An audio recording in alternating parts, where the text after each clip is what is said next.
a little tired. Just say, can we get this underway? But I think, David, the key for Alireza Firouzja is not to get in the time trouble that we technologically savvy. But this is weird, David.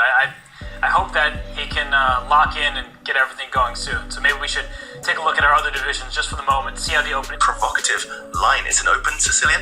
There has been one set of pawn trades in the center. Now, with this last move, a6, we're likely to enter the Khan variation, where white takes a lot of space, but black is super flexible. What do you make of this choice by Magnus?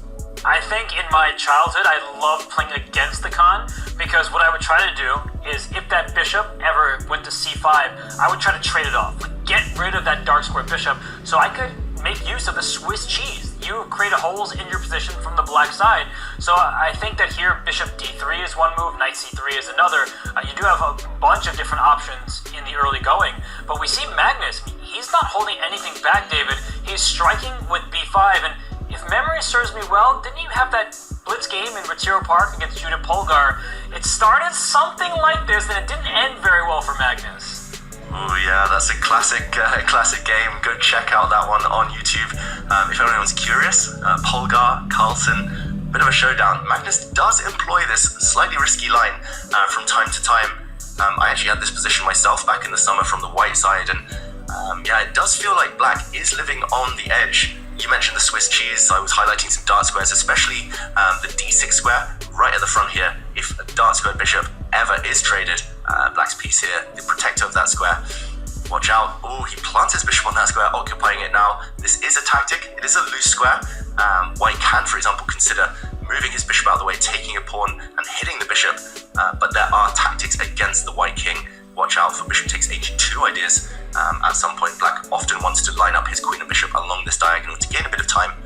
But Robert, this is really provocative. He's asking white to step forward with a pawn, take more space, please. Alireza here, he's saying that comes with pros and cons, but yeah, it just feels like Magnus doesn't care about being solid in these early stages. So many difficult decisions posed already. As you said, e4 to e5 with tempo, but that bishop on c6 becomes much stronger when you push that e-pawn. And then if you play bishop takes b5, which I'm also tempted by, you have to calculate bishop takes h2 check, and now we get opposite colored bishops. I was talking about how I like to get rid of my opponent's dark square bishop, considering the pawn structure, but I'm not sure if that would have been advisable, giving up a kingside pawn. So e5 hasn't played, David. The e4 square, maybe white's for the taking, and now I'm going to ask you, does that bishop, he goes back to c7, he answers before I could ask. I wasn't sure if it would go up the board or back, but he decides to retreat and keep pressure alive on the e5 pawn, and also with that bishop on c6, staring at the white king side. Yeah, black's bishops have great potential right now. That being said, white's ahead in development. White has already castled. Black is a few moves away from doing so. Even castling now for black will be fraught with danger. The white bishop will be staring down at that flank. But Alireza starts by mobilizing on the queen side, some pressure against black's pawns over here. Two reactions. The most natural is to bypass that pawn. Black's... Check the mic and make sure it sound right, boys.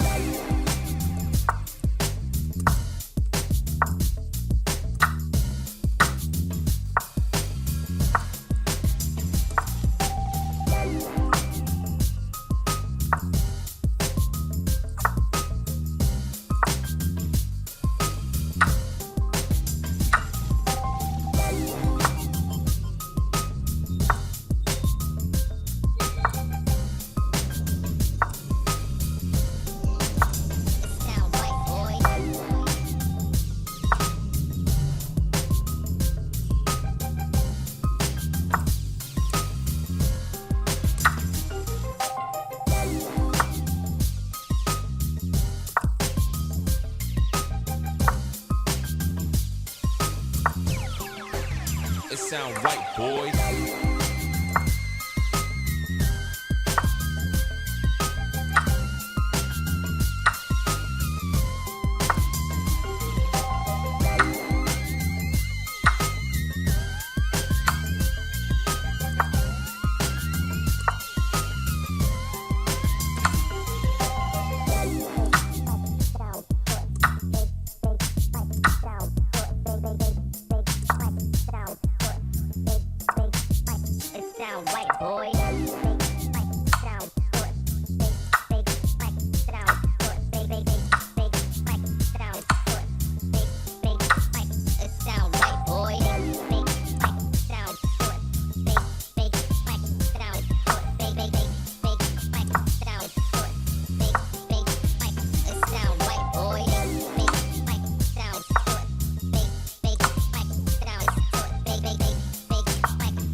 told me what could happen if you move the bishop, and I still tried it anyway. This is what you call not learning your lesson. So, okay, we can't move the light square bishop very easily. Bishop e3 does allow that capture on g2, and I guess we could evaluate the ensuing position. The bishop pair does look strong, but there may not be enough material remaining to have great winning chances. But he does it in a different way, David. He's giving up the queen, but he's also keeping an eye on the b2 pawn. This is a better path forward for Firouzja. Yeah, he's trying to bait Magnus now into those exchanges, and okay, the queen sacrifice was just temporary. In the end, it's level material now, and we're heading into an endgame. But Robert, this is very reminiscent of Firouzja's win yesterday against Levon Aronian. It was opposite color bishops there, light square bishop against dark square bishop. He had the exact same kind of ingredients to win that game, and 17 seconds, that's the only problem for him. But do you imagine Firouzja here maybe motoring forward the queenside pawns? Still any chances for a win?